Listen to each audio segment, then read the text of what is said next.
Good evening. Welcome to the December 2nd, 2024 meeting of the Stillwater City Council. This time I will call the meeting to order, and I'll ask that you all stand and join us in the Pledge of Allegiance. I pledge allegiance to the flag of the United States of America and to the republic for which it stands, one nation, under God, indivisible, with liberty and justice for all.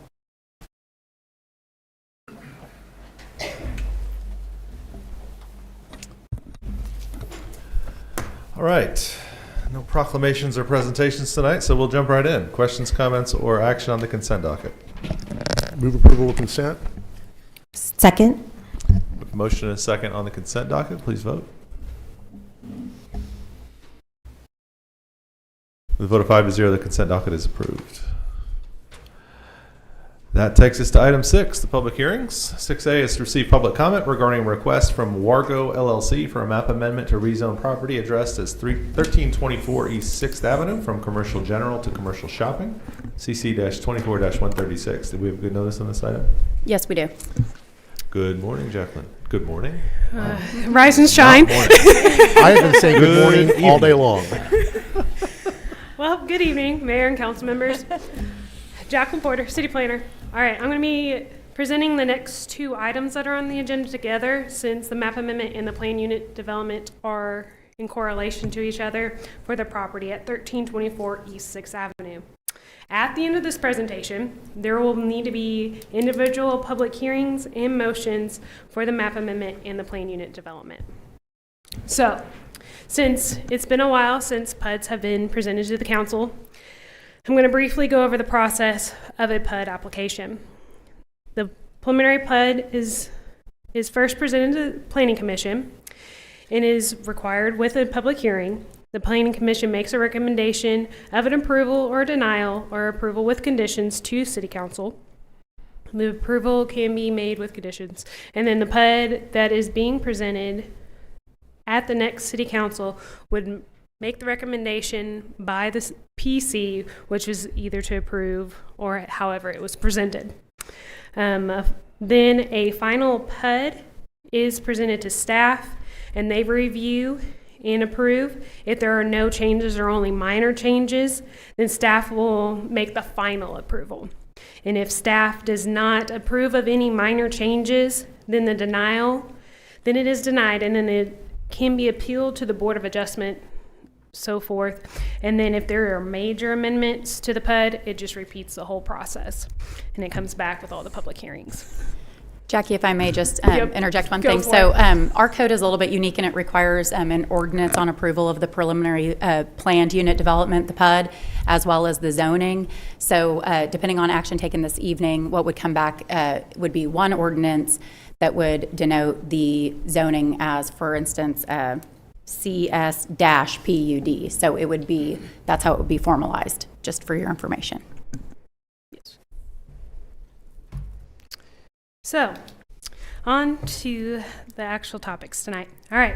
The owner for 1324 East 6th Avenue is requesting to rezone the property from commercial general to commercial shopping with a planned unit development to allow for the conversion of the existing motel to a multifamily apartments. I will explain later in the presentation the reason for the request to this zoning. But first, let me go over the basic information of the subject property, which is located in the northeast area of Stillwater, near the intersection of East 6th and South Hafner Street.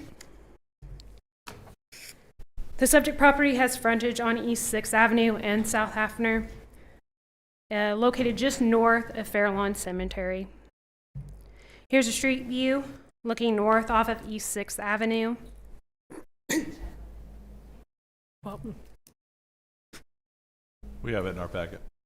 oh, okay. I'm just over here just echoing. Well, you can't see it, but the current zoning of the property is commercial general. Commercial general is located along East 6th.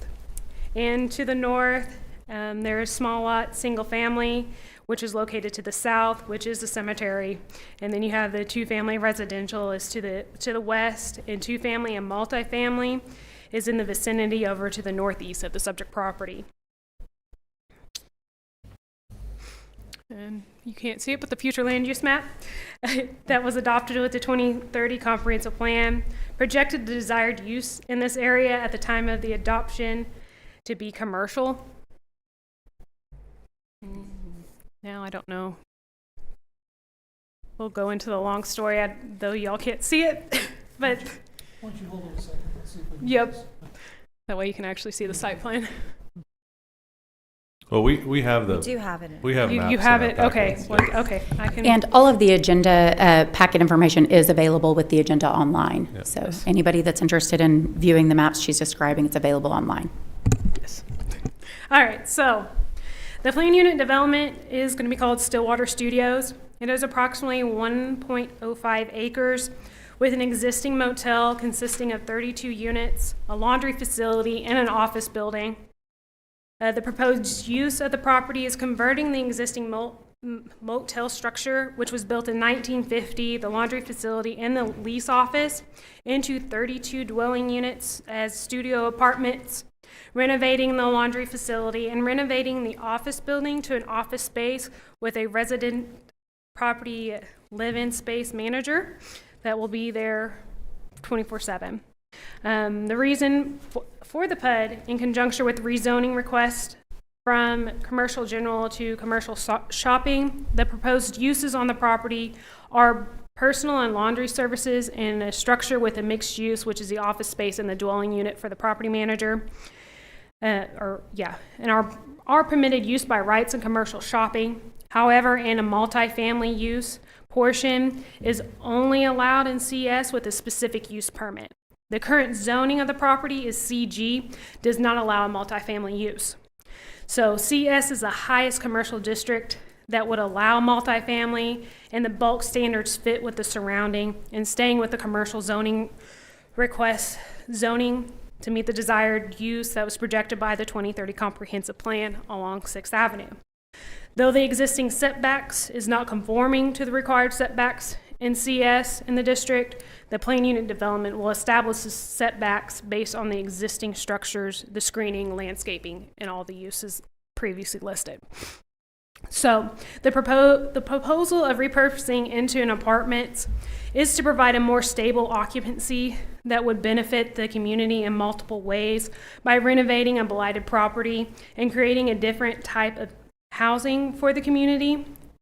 The maintenance of the structure and the operation of the facility on the site will be under a single ownership. Property maintenance will be residing on the property, allowing for a readily available security. So on October 29th, 2024, a town hall meeting was held at the Stillwater Chamber of Commerce conference room for the property owners within 300 feet of the property.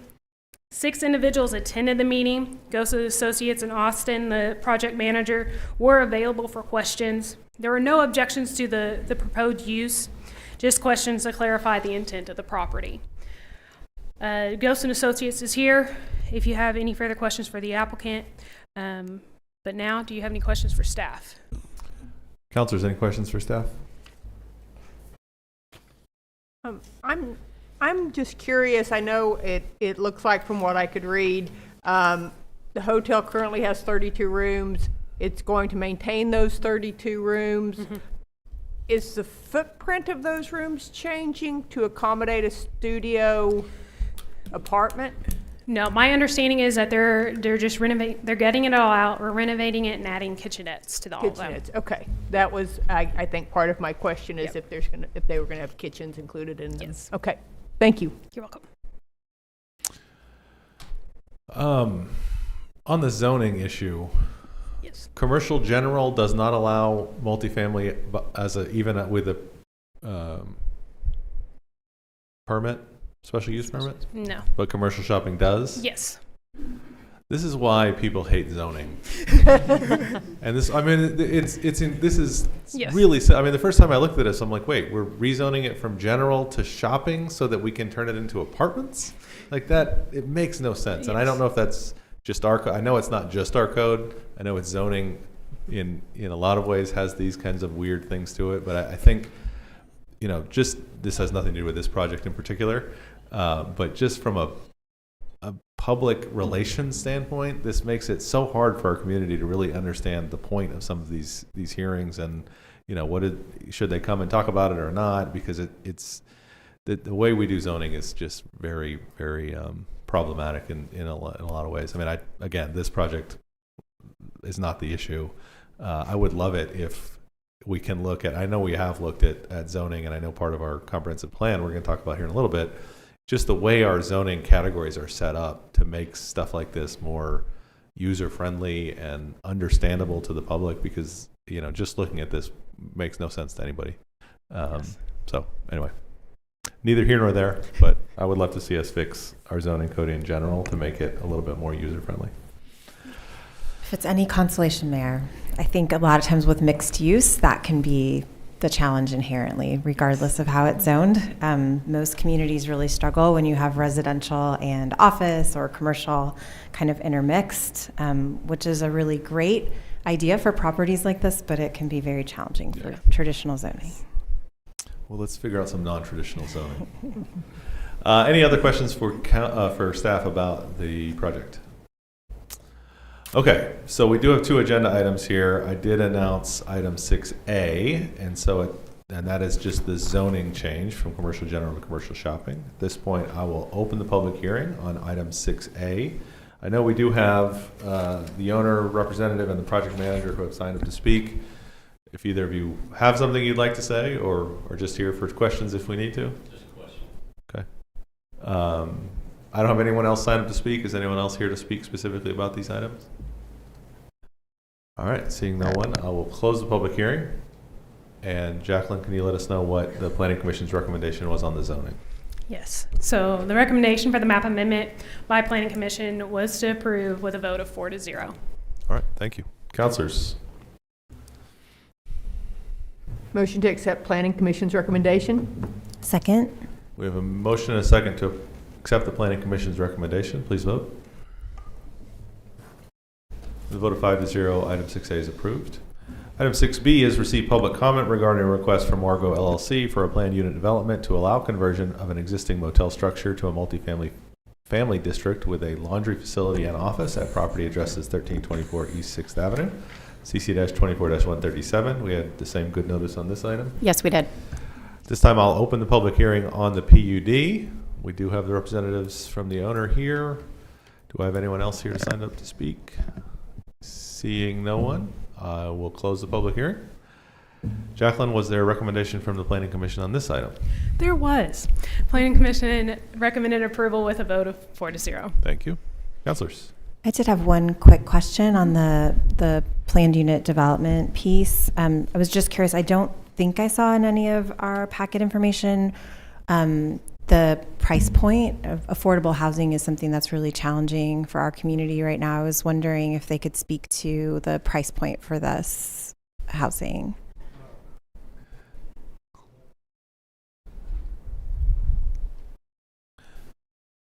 You could just introduce yourself.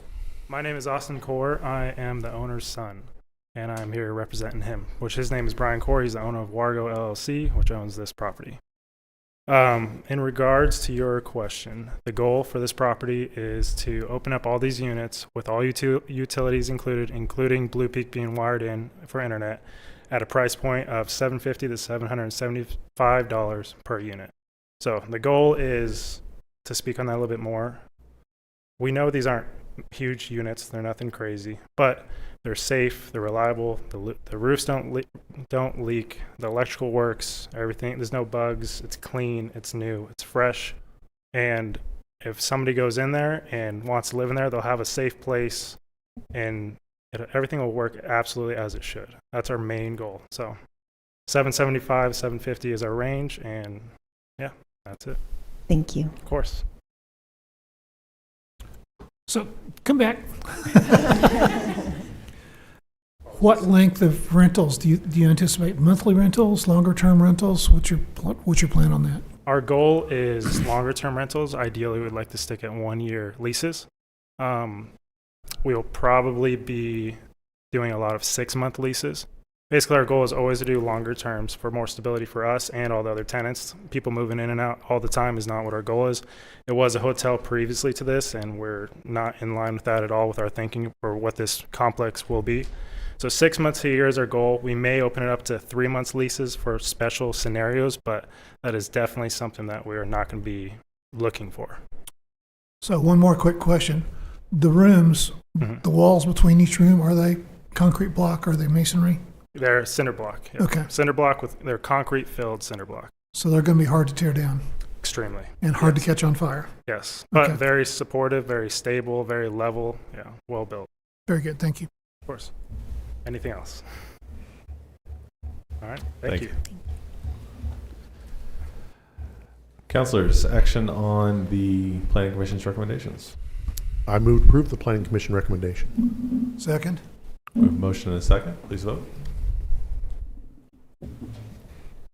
With a vote of 5-0, that is also approved. Item 7 is general orders. 7A, approve a master lease agreement with Enterprise Fleet Management to lease city fleet vehicles. Christy Gluck's here to talk to us more about this. Yes, good evening. Christy Cluck, Assistant City Manager and Finance Director. And before I get started, wanted to point out to you that there is a related item on the SUA agenda later this evening under consent.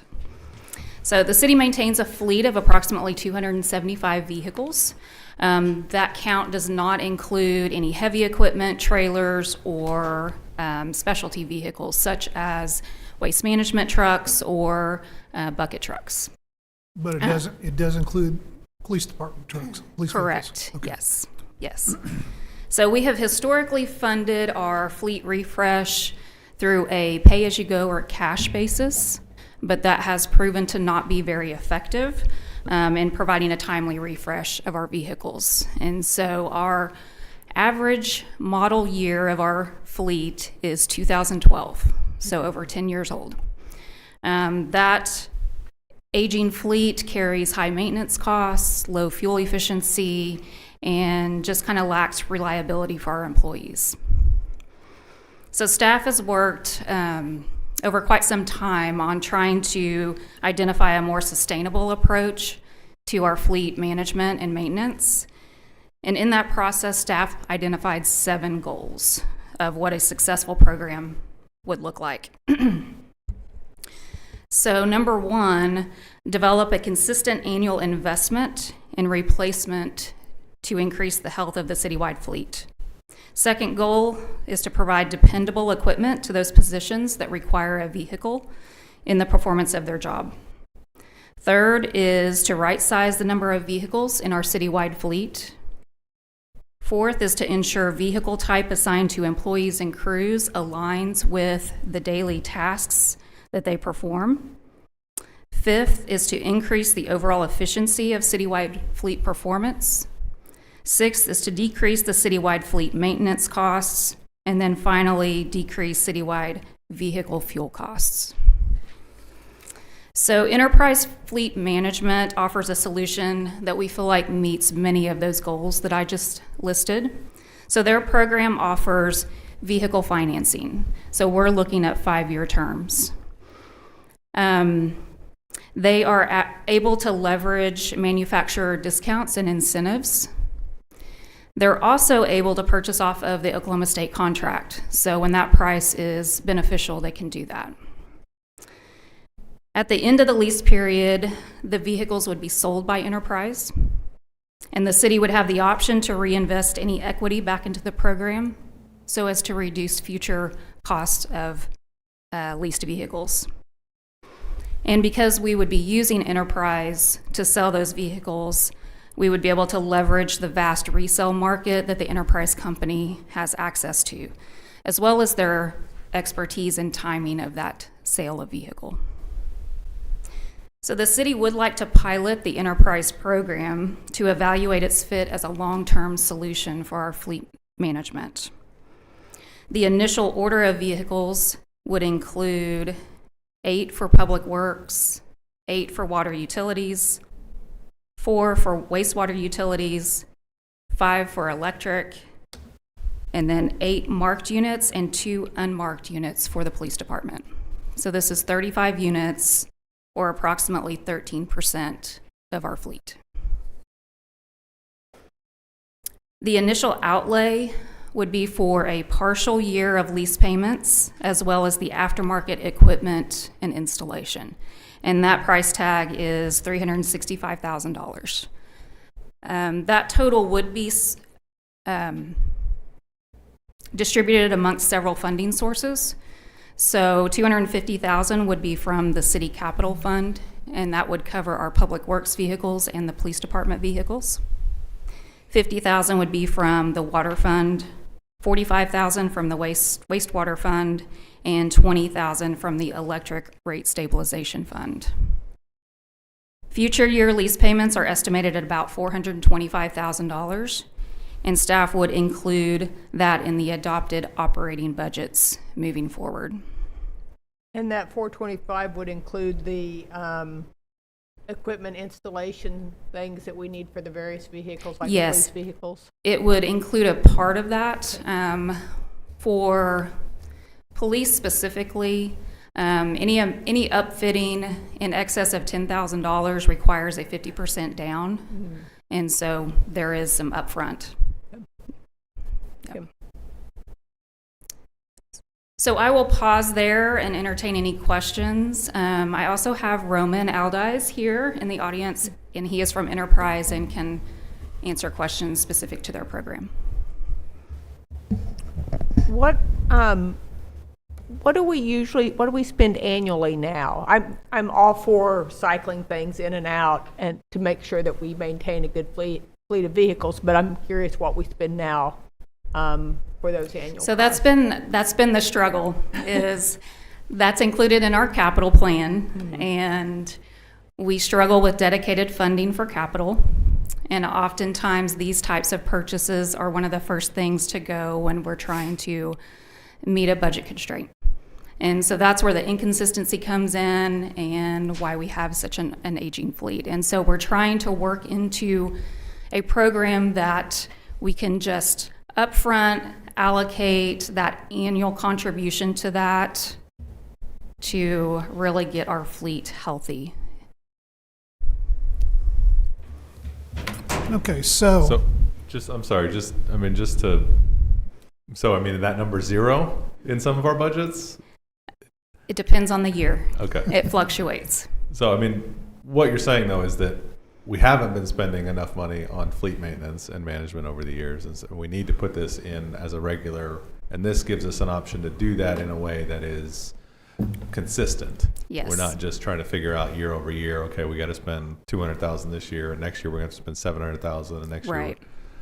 year. But it's not actually, if you look at it and say, is this actually replacing a higher cost item on our budget for the last several years? If you look at an average of, say, the last 5 or 6 years, is there an average number that you can kind of say what we spent, or is there a I don't know that I can comparative number? ballpark that.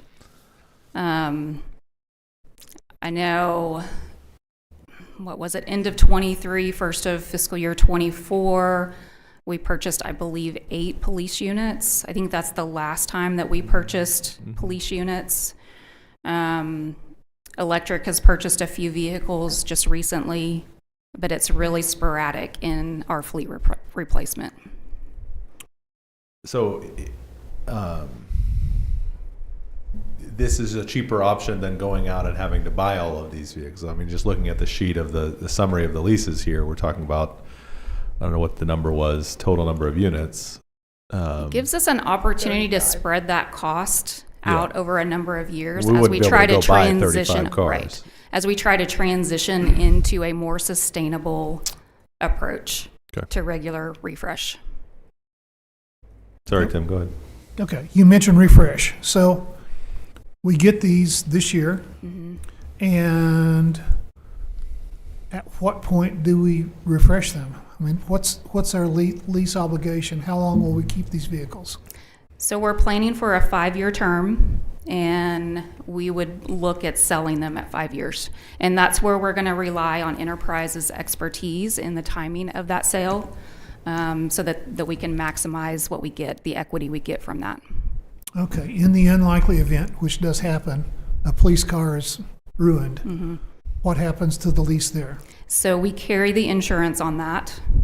And so we would have to make Enterprise whole. Okay. And next year, another 35 units? I'm not going to say that. That's a little premature to say it's going to be another 35 units, but we're definitely going to look at what our next phase will look like. Okay, but this is not a one-time thing. This is going to be No.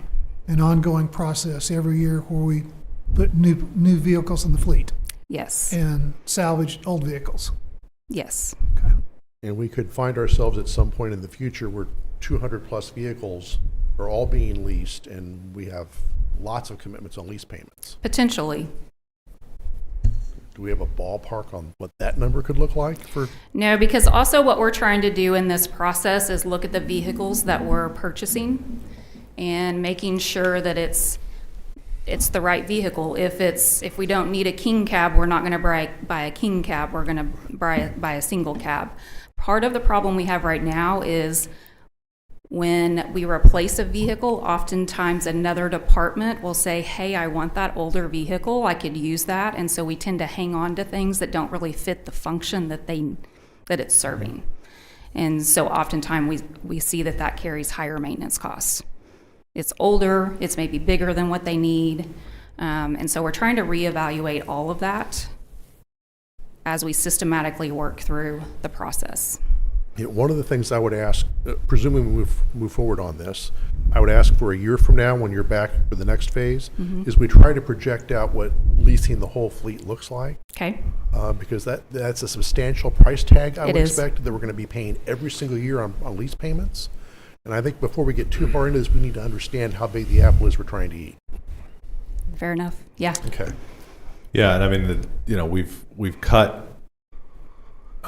some of these capital costs out of budgets because we had to, not because we wanted to. And if we've got now these payments on these lease cars and we can't cut that out of budgets, if we need to help balance the budget, where are we then going to be able to make cuts that don't have that same impact? I mean, what would the answer be to that question we at this would point? definitely not want to overcommit ourselves. So I am very cognizant of that. We are looking at trying to track some maintenance savings and redirect those into the program. I'm going to be real anxious to see how the rolling that equity back into the program benefits us. So there's a lot of unknowns, and that's why we're saying this is a pilot that we want to try. And so it may not be that we order new vehicles every year for the next 5 years. We might want to see how some of it kind of plays out. Okay, go ahead. You mentioned one of the goals is to right-size the number of vehicles. Are we thinking that, I know you just mentioned that sometimes a department will take a truck that somebody else isn't using. What does it look like to be right-sizing? Do we have too many vehicles? Potentially, not have enough? we're looking at that. I don't know that I could say that definitively, but if you think about having an aging fleet that's not reliable,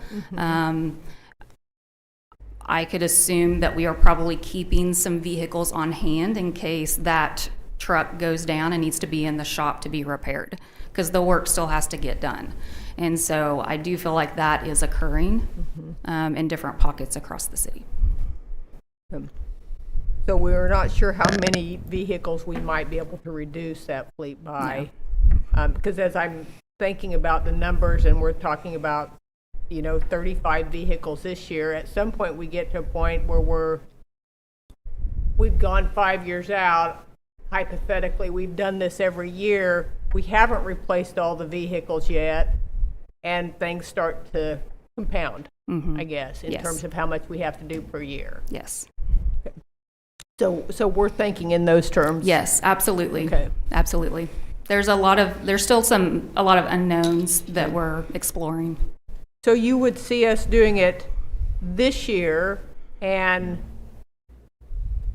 next year for sure, and then see how it turns out? Or I mean, I guess I'm looking for what you're thinking. Well, the future looks also like. what Enterprise can help us with is helping us identify which vehicles it makes sense to replace. So we'll have some conversation. That's why I anticipate having conversations with Roman as we move forward to kind of look at what might the next round look like. Do we have a certain segment of vehicles that it makes sense to target that are maybe high maintenance costs or something like that? Christy, just to confirm, this master lease agreement, though, there will be a separate lease agreement for city council with a schedule, or excuse me, for the city with a schedule of city fleet vehicles. There would be a separate master lease agreement for SUA with a schedule of SUA vehicles. Correct. With the appropriate funding. And the lease payments are in consideration of a 5-year term. So for these, subject to annual appropriations, as required by Oklahoma law. However, these 35 vehicles are anticipated for that 5-year term. So that was my next question. We can only appropriate for this year, right? Yes, But and yet we're going into a 5-year lease. How does that work? excuse me, the lease agreement has a non-appropriations language. So although we're agreeing to a 5-year term, it is subject to annual appropriation by the council and SUA. So one more, what if we walk away at the end of year 2, we have to adjust the value of the vehicle to make enterprise whole, is that correct? It's covered in the master lease agreement. I don't have it in front of me. We have Okay. reviewed it. It contemplates what happens in the event there is a termination. However, again, it is subject to annual appropriation. So provided that there were not funds sufficient for a new fiscal year to service the agreement would be canceled. Okay. And I will point out this is a similar arrangement as to what we do with our waste management trucks and with our fire trucks. So, and tell me again, the fleet size that we have, 200 and some? 275. So 35 times, there you go. I mean, we're not really replacing on a 5-year cycle No. all of our 275 units. No. Christy, I had a quick question. I was recalling, I think the last vehicle purchase that we had done was police vehicles.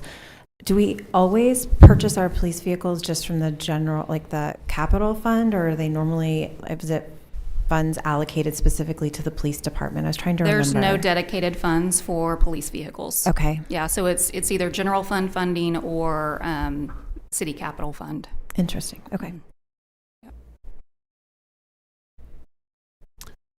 So, I mean, you're kind of wearing 2 hats on this, right? I mean, from the city management standpoint, we need to upgrade and replace some of these vehicles that aren't performing the work that we need them to perform so that our people can do the work they need to do.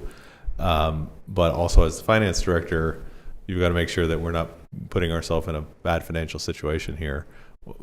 Walk me through your sort of balancing of that. I mean, we feel like, I mean, I get there's pressure from the operation side to say we've got to have these vehicles that work, but from the finance side, do you feel like this is a reasonable, responsible way for us to go about I spending do, money? and so if you'll recall when we did our refresh of our computer fleet, probably about 6 months ago or so, well, longer ago than that, but we entered into a similar arrangement to, again, try to levelize our operating costs and to spread that out over a longer period of time.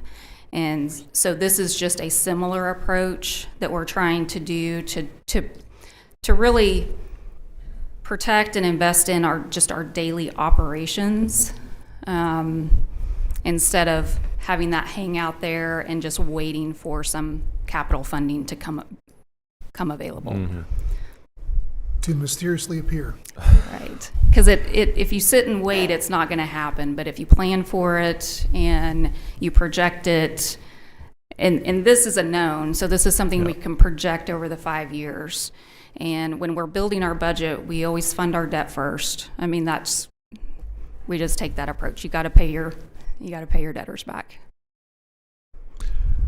This isn't a novel concept, I think, in city fleet management. This is fairly common to see. It is, and I mean, there's other cities in Oklahoma. Owasso has done this. I don't have the list off the top of my head, but we did look into other cities. We reached out to Owasso. They have been very happy with the program. Christy, can you clarify too, at the end of the 5-year term, we have the option to keep the vehicles. Is that correct? Yes. Yeah, they're owned by us. Yeah. But we have to buy them at the end of the lease. Well, we would have paid for them at Paid. that point, right? Yeah, we should have, yeah. Yes. Okay. So I still look at this, you said our fleet's 275, and we've got 35 we're proposing now, times 5 years is 175, so we've still got 100 vehicles out there floating in limbo that we will not have on this cycle, potentially. True, yes. Okay. Now, I also recognize there's probably some vehicles that can easily go more than 5 years that we own, so Right. we're going to endeavor to figure out which of those we can extend the life of and keep this 5-year cycle at 175 vehicles, give or take some. I mean, I don't know if I can answer that because I don't know that we'll replace this many every year. I mean, I think that's all yet to be determined. I think we'll be looking at maintenance records. I mean, we pulled maintenance records for some of these vehicles. If we're faced with putting a new engine in something, then that may go on the list as a priority rather than, especially if it's an older vehicle. I think there's a lot of variables that play into it. And hypothetically, next year you can come back with 50 vehicles. Hypothetically. Hypothetically. Would it be a possibility, so we get to the end of the 5 years, we've paid for the vehicle, it's ours, we can choose to keep it or we can have them sell it. If we choose to keep it for 2 more years after that, would they then help us sell it after the 2 years? Or would it have to be sold at the end of the 5 years? So once the vehicle, Oh, Introduce yourself. my name is Roman Aldiz. I'm with Enterprise Fleet. Thank you guys for having me here. And I can answer any other questions that you guys might have as well. At the end of 5 years, the way it's set up is so that if it stays on the program, there would continue to be a $25 a month management fee for us to handle the tax title and licensing all of the different things on the vehicle. And at that point, when you guys decide to sell the vehicle, we would then dispose of it how you guys need. Enterprise would maintain title of the vehicle throughout as long as the vehicle is in service. But at the end of that, we would be able to sell the vehicle. And we're also, under certain circumstances, able to sell other city fleet as well for you. So just to clarify what you just said, at no point would the city own that vehicle. No, the vehicle is titled to Enterprise, and the purpose of that is we are a registered dealer, but because we have an agreement with the manufacturers that because we're not a brick and mortar location, that we have to maintain title to the vehicle. Otherwise, we have a competitive advantage over brick and mortar dealerships. so at the point you all, okay, so we get to the end of the 5 years, we decide we want to sell the vehicle. How do we decide, because we said that could be financing that feeds back into our equity. What determines how much we would get back from a vehicle if we don't actually own it? So you own all of the equity in the vehicle. Okay. So whatever it's sold for, just as an example, if we depreciated a vehicle and there was $2,000 left over at end of term and the vehicle sold for $15,000, you own all the equity above and beyond whatever's owed on the vehicle at the time of end of lease. So if we paid $40,000 for a vehicle and you all turned around and sold it after that for 42, then we have $2,000. Correct. Okay. Yeah. So, Mr. City Manager, you have a degree in industrial engineering, I think. So do I. This is a very traditional industrial engineering problem, and we have senior design teams always looking for a problem. This would be a perfect problem for them. Yeah, because as Christy mentioned, there's ongoing analysis and that we'll be doing in this program, and that's why Christy's not committing to what we're going to do next year. We want to continue to analyze this and look at how we can simulate it in an IEM term and make sure that it is a program. The great thing about this is there's been a struggle, as Christy mentioned, to commit these capital funds to vehicles. That's why we have such an aging fleet. And so this is our effort as management to set aside a set amount of funding that we feel we can commit to for 5 years and work that into the budget to start taking care of some of the capital needs, especially our fleet that is pressing on our other departments, or our departments.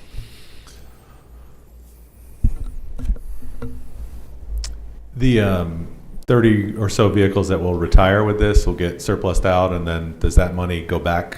Do we put that into this particular budget, or does that go somewhere else? So my recommendation for that was to put it back into the program, into the, the funding sources where the vehicles are housed currently.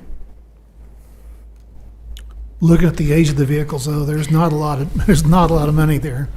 Yeah. I don't know. Have you tried to buy a used truck recently? No, but I bought a new one, and I don't want to do that again. All right. Further questions for staff? What's your recommendation for us, Christy? Okay. I have a motion to approve the master lease agreement with Enterprise Fleet Management, approve budget amendments appropriating funds for lease and aftermarket equipment and installation payments totaling $250,000, and authorize the city manager to sign related documents. Counselors? Make a motion to approve staff recommendation. Second.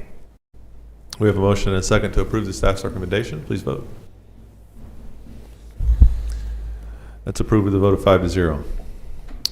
Looking forward to seeing all of the data that comes back on how that works out. Item 7B is an Envision Stillwater 2045 Comprehensive Plan Update. Jacqueline Porter. Yes, okay.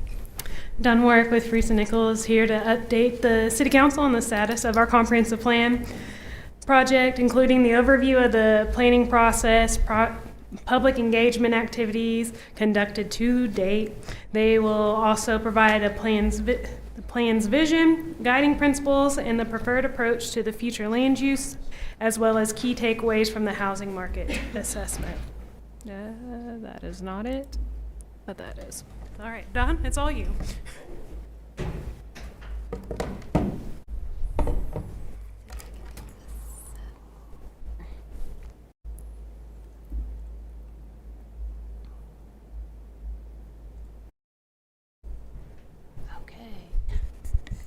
Good evening. Dawn Warwick with Freese and Nichols. I am serving as the project manager for your comprehensive plan, Envision Stillwater 2045. I'm super happy to be here and give you guys an update. I might have put too many things in the description of what we're going to talk about because I'm going to try and make this a 15-minute presentation, so and leave time for conversation.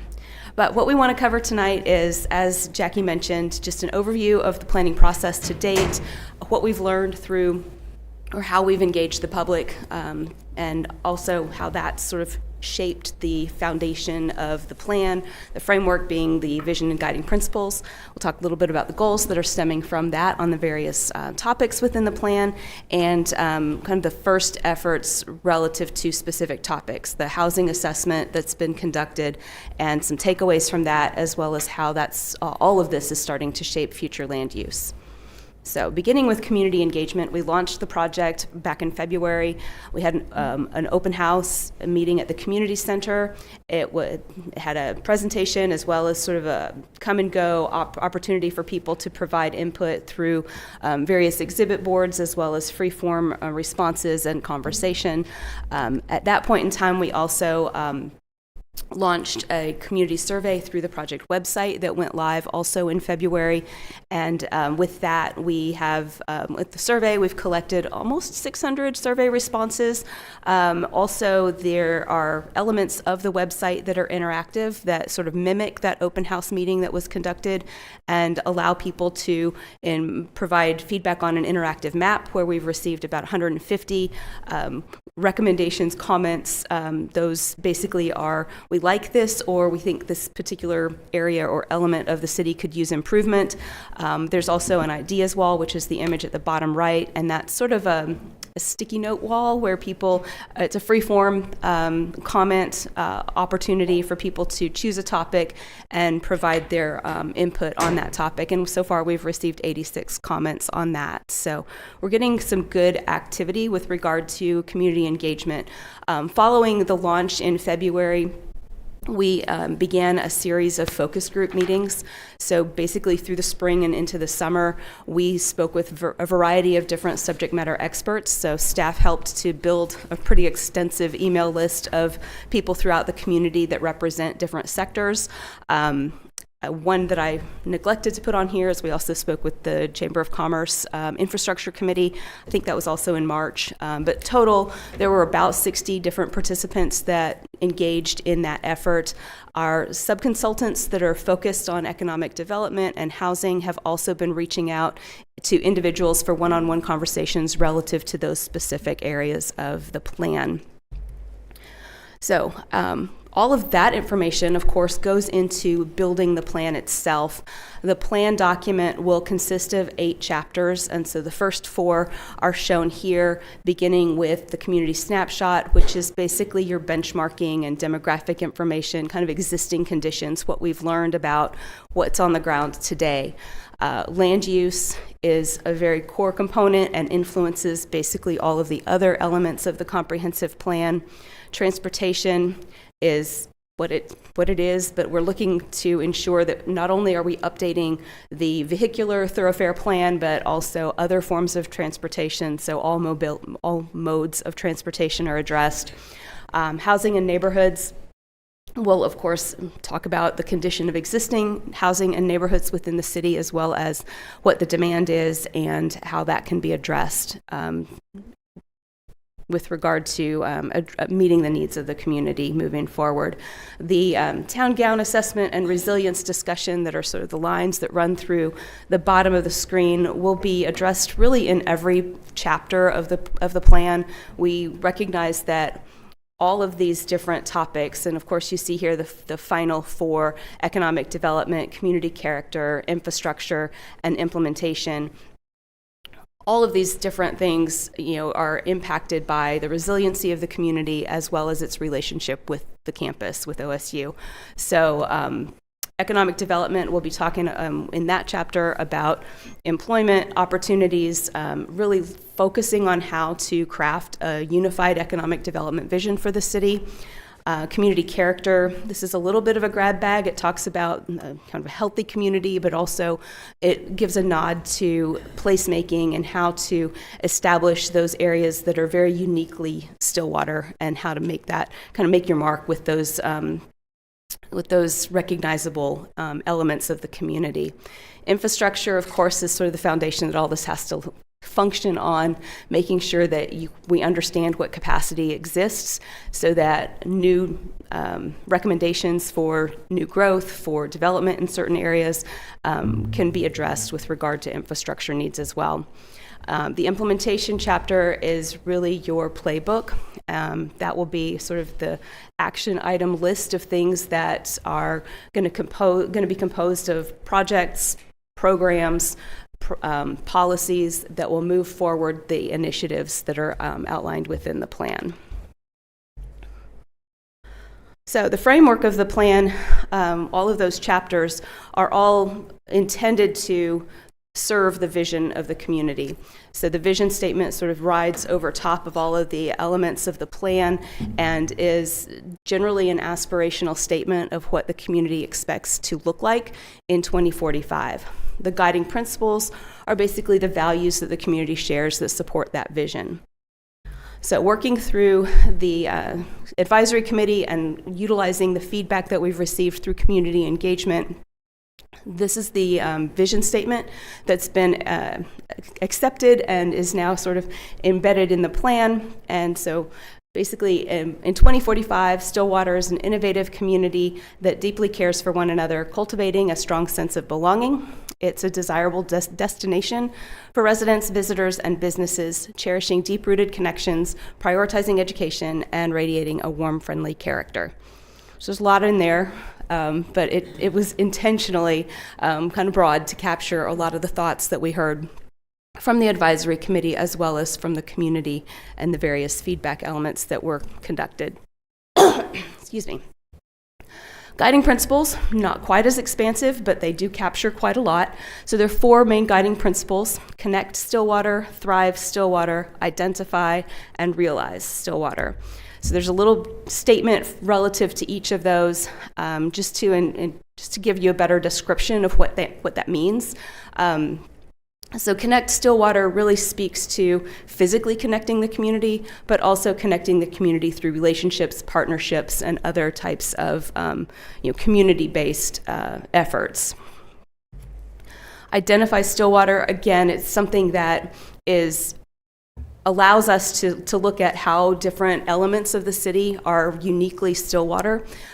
So whether that is through physical design within your public realm, within the areas of the city that are between the buildings and streets, or if it is through things like branding and other types of destinations that can be kind of raised up. Thrive Stillwater, this is the ability to ensure that you have that you offer the community all of the resources necessary to thrive. That may be economic, that may be having a healthy community that has opportunities for different types of active transportation elements. It also has to do with programming and partnerships. And then Realize Stillwater, there are all the nuts and bolts and functional processes that have to happen in order to accomplish all of these things, and being able to realize the community in the way that it's been envisioned is kind of what's captured within that guiding principle. So the goals emanate from those guiding principles, and they are kind of measurable outcomes. They're goals related to each of the plan chapters. And I won't read all of these. I'll just mention this because there's another slide for the other two chapters. But they're intentionally set up so that each of your chapters, land use, transportation, et cetera, are structured in a way that you get a good image of what's existing today and then what the goals are, so that you know what specific tasks have to be done in order to measure those goals and determine that you're making progress towards meeting your vision for the community. So the graphic on the right is really just to give you an image of how everything sort of stacks with regard to the hierarchy of the planning framework. So a few takeaways. We have conducted the housing assessment and had a couple of conversations with the advisory committee relative to the findings of that assessment. So a little bit of this is just benchline existing content. The existing distribution of housing units within the city, about 51%, so just over half of your existing housing units are single-family detached. That's not uncommon, but you see within this chart that 24% sort of jump to the 10 or more units. So you've kind of got this gap between single-family detached units and the larger apartment complexes. And so what we recognize with that is that there's an opportunity to provide different housing types and fill that gap. Where we do that is a little bit more related to the image on the right, and this is just a snapshot of the age of the housing stock within the city. So the items that are the lots that are shown up in green are residential units that are older than the year 2000. They were built prior to 2000. And then, of course, the blue represent those that are more recently built. So you can see that the more recently built structures typically, with a few exceptions, are sort of on the edges of the community. That's basically what your regulations support and make it easier to build in those locations. But what you don't see is a lot of infill. So you don't see in the core of the community newer homes. So in that situation, we recognize that as kind of keying into the need for addressing property maintenance issues and other types of challenges that happen when your housing stock begins to age. So in a variety of different formats, we asked people to tell us what their preferences were with regard to housing types. This is just an image of the open house input board that we had available. And obviously, people are super happy with a variety of different single-family housing types. But you see that there are, some desirable smaller lot and smaller footprint housing units that are indicated as being preferable. And then on the multifamily side, duplex, triplex, quadplex, townhomes, accessory dwelling units, with not as much love for the really big apartment complexes. I show this as an example. It's reflected also in the survey responses and other online input that we've received. So it's consistent across the board. Before you go on, Yes, sir. back at the left-hand side, third row down, what type is that has all the dots? This one says urban and small lot. So, Okay. Yep. Thank you. Prime infill opportunities. So key takeaways, and these might actually be listed more as key challenges relative to housing within, within the city as we move forward. The demand for housing is outpacing supply. That's not unique solely to Stillwater, but it is a challenge. Current housing stock is aging, and we know that a good majority of your workforce lives outside the city and commutes into the city. So there's an opportunity to house more of those folks, give them at least the opportunity to move into the city if they choose to, if the housing was available. Also, affordable housing units are needed not only for sale, but also for rent. So the market is needy on both sides of the sectors. And we recognize that you've got some challenges within your current regulatory structure that make it a little challenging to develop housing and ensure that that's the high quality infill that would really serve the city well. So understanding all of those things, we really start to make it possible to start filling out our vision with regard to future land use. And so to do that, in September, we conducted a 2-hour workshop. We had 4 groups of folks, about 15 participants, but we really drilled down on how and where we should distribute the need for different types of land use to be identified for future development. This also sort of led into a conversation about economic development, how and where different types of economic development should be accommodated, as well as the transportation infrastructure to get people to and from all of those places. So first thing we needed to understand was really how many people we're trying to accommodate. And so for this, we used a few different sources. The state demographer identifies Payne County as growing within the next 20 years at about 10,000 people, 10,000 additional people within the population of Payne County. If Stillwater maintains its distribution or market share of those people, it's about 6,200 people that would be moving into Stillwater. That number, coincidentally, is consistent with what our housing research indicated, which was the need for about 3,000 new residential units to accommodate about 6,200 people. So we felt like that was a good benchmark. And so bare minimum, we need to accommodate 6,200 people. We expect those people just to be general growth, represent general growth within the coming 20 years. We also said, okay, let's challenge ourselves. Let's decide if there are additional opportunities, can we capture additional folks that are already within the region? And so focusing on people who are part of the Stillwater workforce, but not residents of Stillwater. 8,000 is about 50% of those folks based on today's numbers. We also looked at OSU graduates. There's a lot of conversation that we've had is how do we capture and retain some of those graduating OSU students. So 3,000 is actually only about, I think, 5% of the estimated graduates over the next 20 years. So low number there, but we also decided that it would be appropriate to throw in some additional OSU students. And so the 700 students, this is just like a number that we anticipate would be a way to help relieve some of the housing market. So right now, your housing market is trying to accommodate a lot of different things. You've got people who are residents, who are employees within the city, or just residents within the city. And then, of course, you have the student population, and they're all fighting for the same residential units. So we tried to identify, maybe there's a little bit of a relief valve. If we can identify enough housing opportunities, then we can accommodate all of these different folks. That gives us 17,900 people in the next 20 years to accommodate. And so we put the challenge to the folks in the workshop, see if you can accommodate between 15 and 20,000 people with identifying where new growth would be desirable and what that new growth would look like. There were 4 different scenarios developed through that workshop, and then we took that information to the advisory committee where we sort of distilled it down to one preferred scenario. And so the graphic that you see on the right just represents the type and distribution of land uses that are preferred moving forward. And so you'll see that the yellow represents low density, generally single family detached neighborhoods.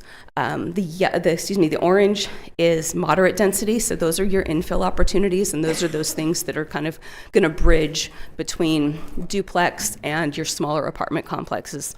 High density is the brown. A couple of opportunities identified for that. And then red is retail and entertainment. The purple color is an employment use, so industrial and skilled trades could be accommodated in those locations. A lot of this really focuses on centralizing density and providing some opportunities for infill, maximizing vacant properties that are already within the city itself, and also providing some opportunities for placemaking and mixed-use development, particularly within the core and along some of your main corridors.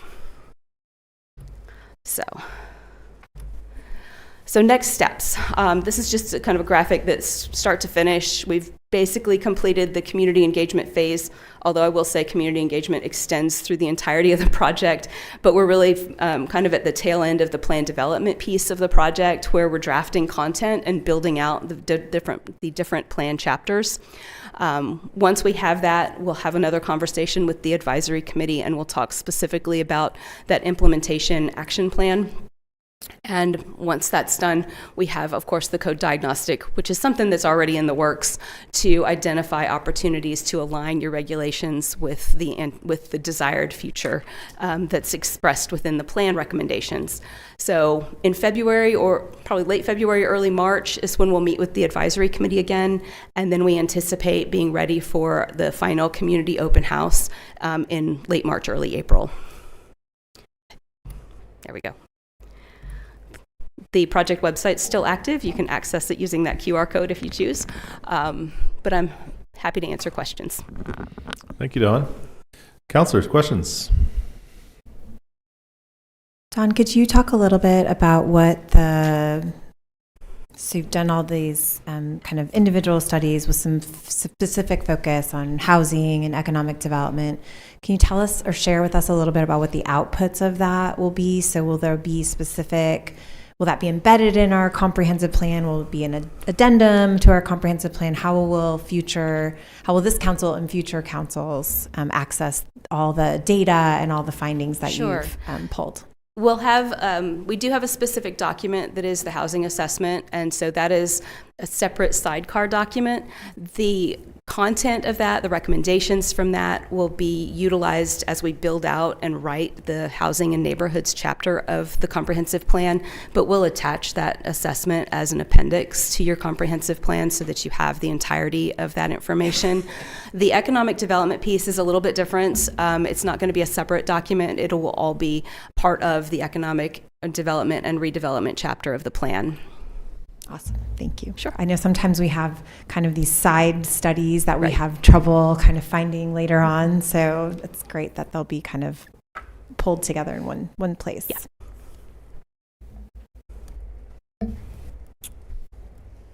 All right. So, all kinds of questions here, which I'm not sure you can answer, but concerns is you talked about adding 6,200 people in 6,200 people in 20 years. Are you looking at expanding the city, or are you trying to fit all these people into our existing city limits? The majority of those folks can fit within the city limits, as you see on the graphic. And we did this with a Lego exercise I was there. at the workshop. Yes, sir, you were there. There are 2 locations here that show some development that would occur outside the current city limits, but the majority of those folks could be housed within your existing city limits. It would be a good good piece of it is infill development, but there are enough vacant properties and enough underdeveloped properties to accommodate that number. Okay. You mentioned early on you had 86 comments, 86 sticky notes.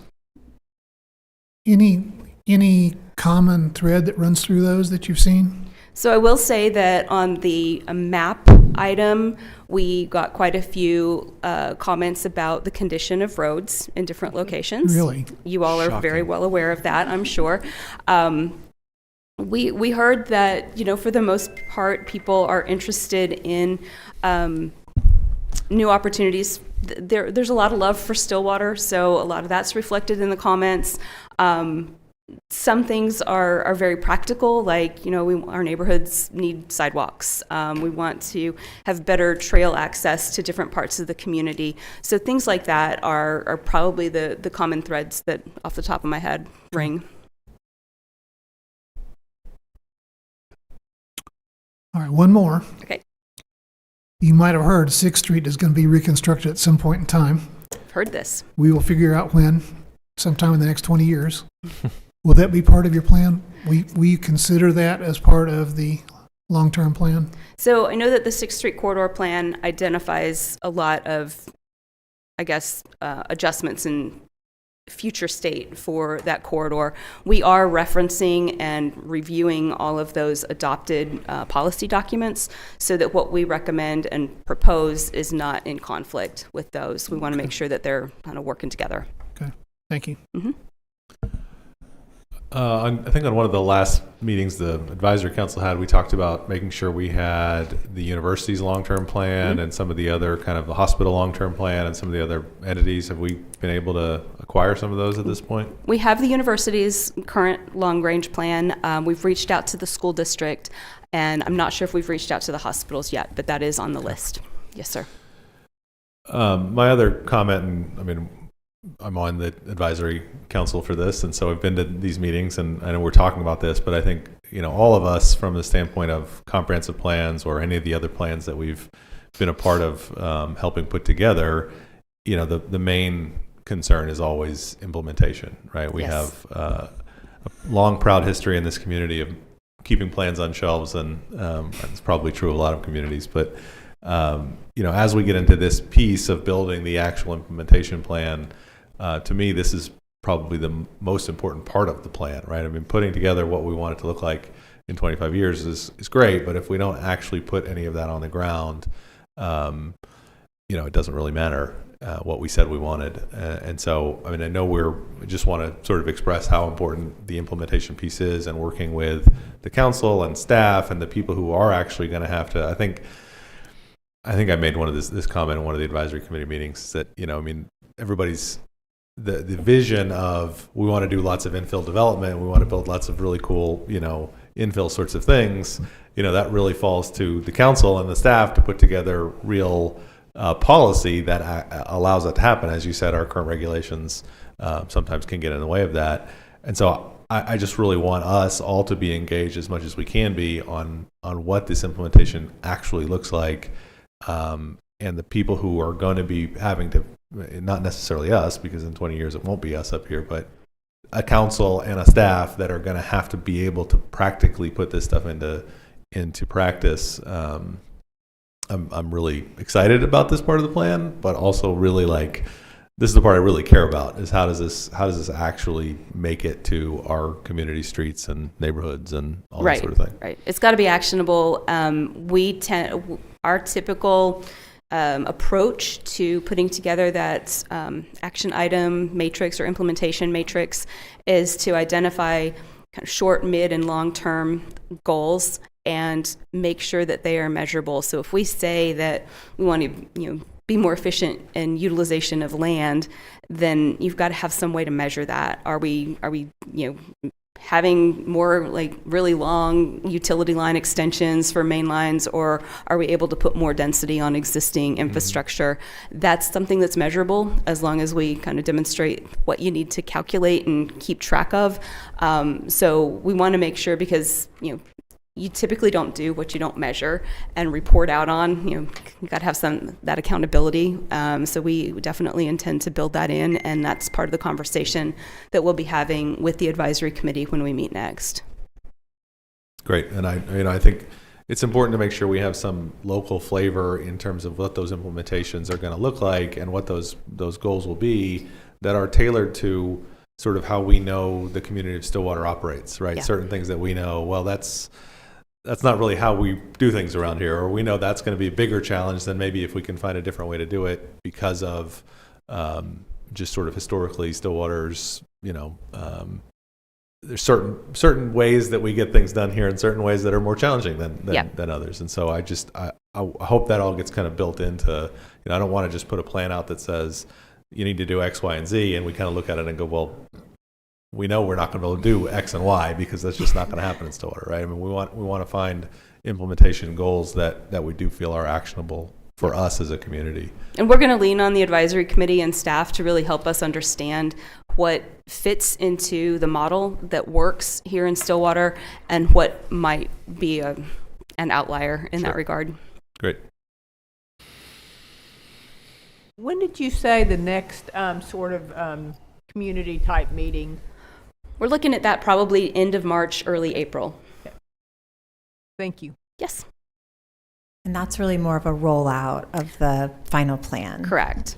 We'll want to review that with the advisory committee, make sure that they're comfortable with it before we take it to the public, but then we'll post it on the website and start marching that around and getting feedback, make sure that we've addressed the things that people expected us to address.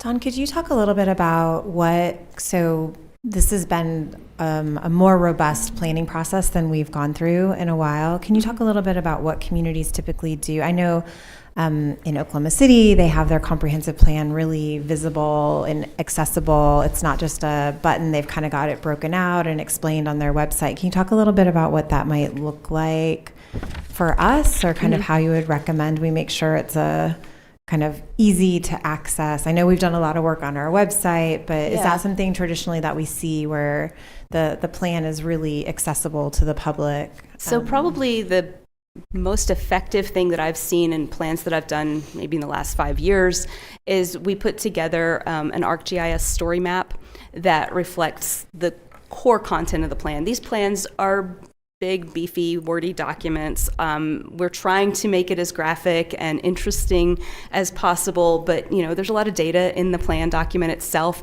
and that's not super interesting unless you're kind of a wonk and you want to dig down into those particular topics.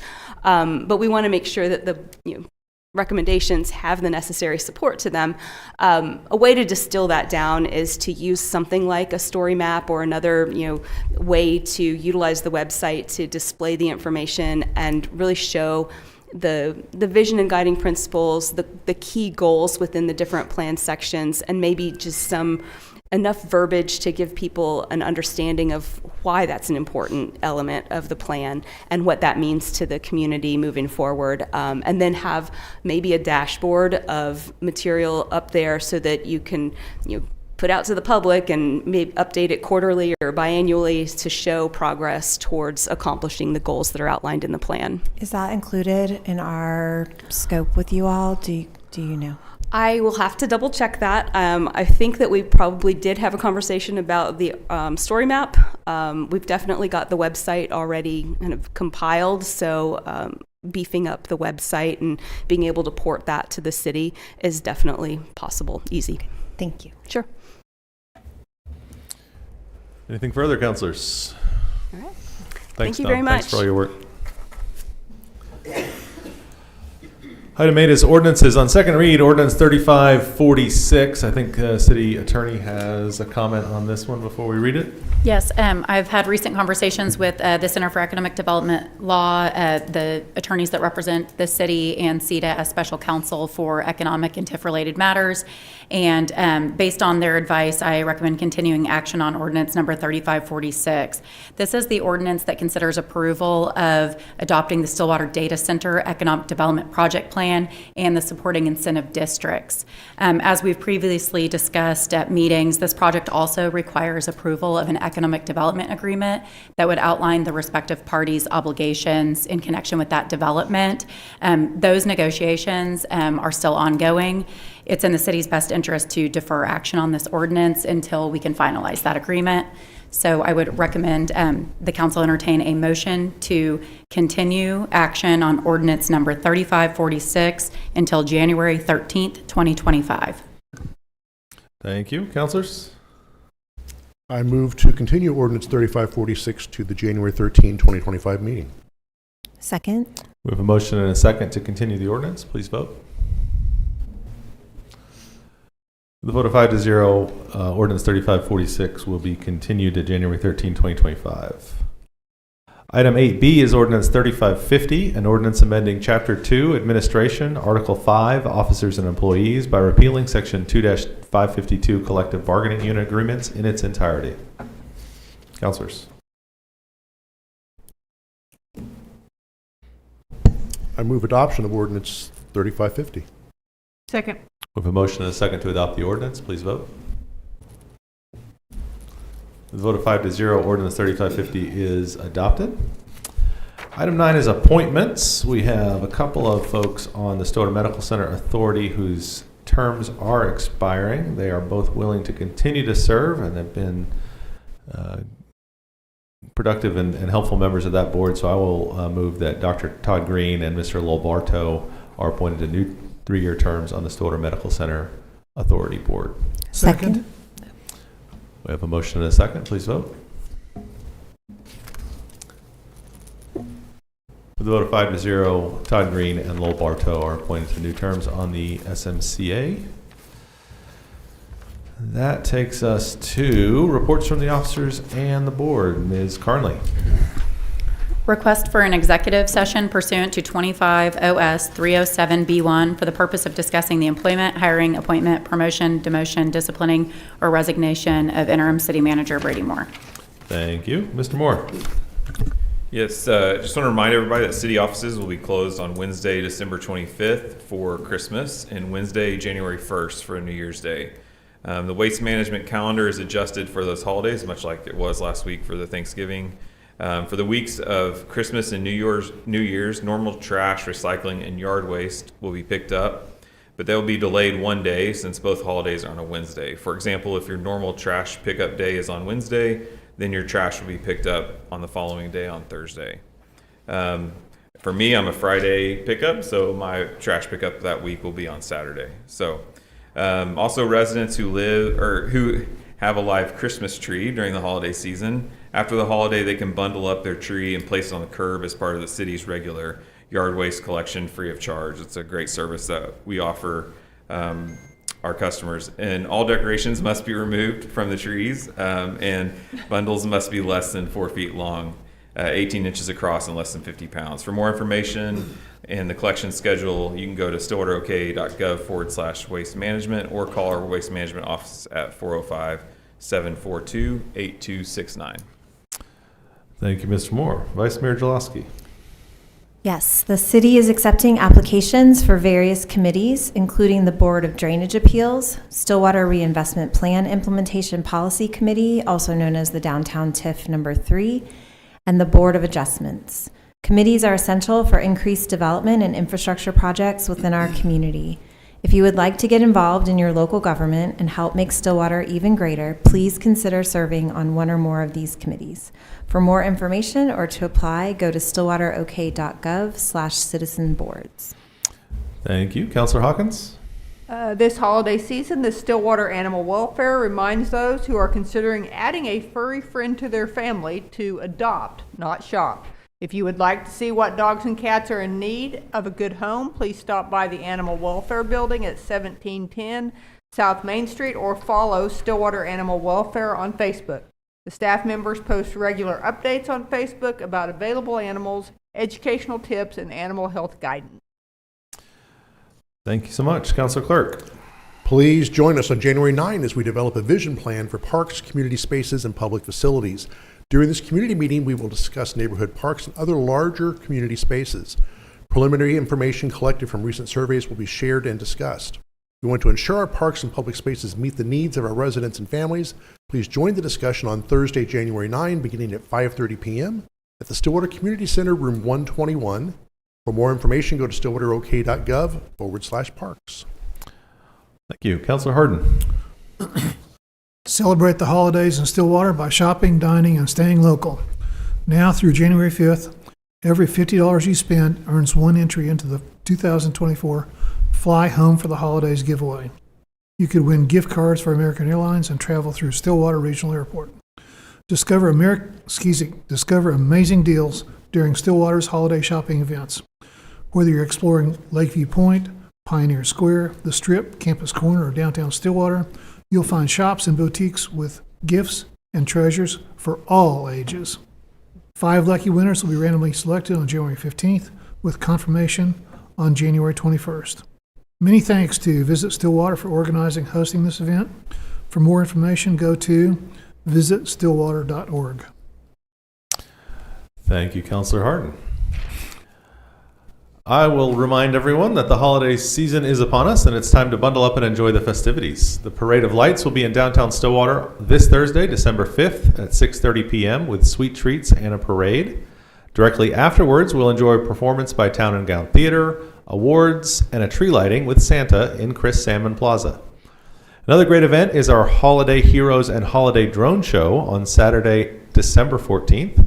Grab a cup of hot cocoa, a bite to eat, and check out the first responders' equipment from fire engines, the SEMA truck, police units, and more from 6 to 8 p.m., and then a holiday drone show beginning at 7:45. Carriage rides through downtown Stillwater and pictures with Santa are back this holiday season with the hub in Chris Salmon Plaza. These are available most evenings from 5 to 8 p.m. For a schedule of all the holiday happenings, go to stillwaterok.gov/holidays or go to visitstillwater.org, which includes light display locations and much more. I will also just note we have filing for open city council seat this week, correct? Is that this week? Right? Am I right about that? Yes. Yes. Wednesday through Friday this week, filing period for. Monday through Wednesday. Oh, this Monday. Oh. 4th through 6th, right? 2nd through 4th. Oh, 2nd. 2nd through 4th. I'm glad I asked. 2nd through 4th this week, filing for city council seat. All right. At this point, I will move that we recess the city council meeting prior to item 12 on the agenda. Second. We have a motion and a second to recess city council. Please vote. With a vote of 5-0, the Stillwater City Council will now be in recess. And at this time, I will call to order the Stillwater Utilities Authority meeting for December 2nd, 2024. We have a consent docket on this agenda, which includes the item we discussed earlier this evening in City Council on the lease agreement. Questions, comments, or action on the consent agenda? Motion to approve the consent docket. Second. We have a motion and a second to approve consent. Please vote. Vote of 5-0, the consent docket is approved. Any announcements or reports from the officers aboard? Is there a motion to adjourn SUA? So moved. Second. We have a motion and a second to adjourn the Stillwater Utilities Authority. Please vote. With a vote of 5-0, SUA is now adjourned. And at this time, I will reconvene the Stillwater City Council meeting. Is there a motion to enter executive session for the reasons requested by the city attorney? Second. We have a motion and a second to enter executive session. Please vote. With a vote of 5-0, the Stillwater City Council will now be in executive session.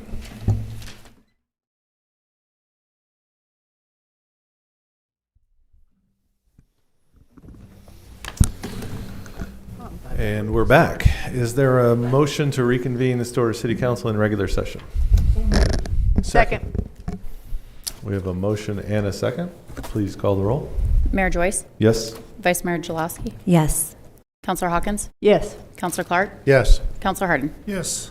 With a vote of 5-0, we're now back in regular session as Stillwater City Council. Any action from executive session? I move to promote Brady Moore to city manager. Second. We have a motion and a second to promote Brady Moore to the city manager position. Please vote. Mayor Joyce, Yes. Vice Mayor Push Jaloski, the button. Yes. Councilor Hawkins, Yes. Councilor Clark, Yes. Counselor Harden. Yes. With a vote of 5-0, Brady Moore is the new city manager of the city of Stillwater. Any further action? Actually, we will. We will direct city attorney to work on negotiating an employment contract with Brady for the city manager position, and we'll bring that back at our next meeting. Any further action?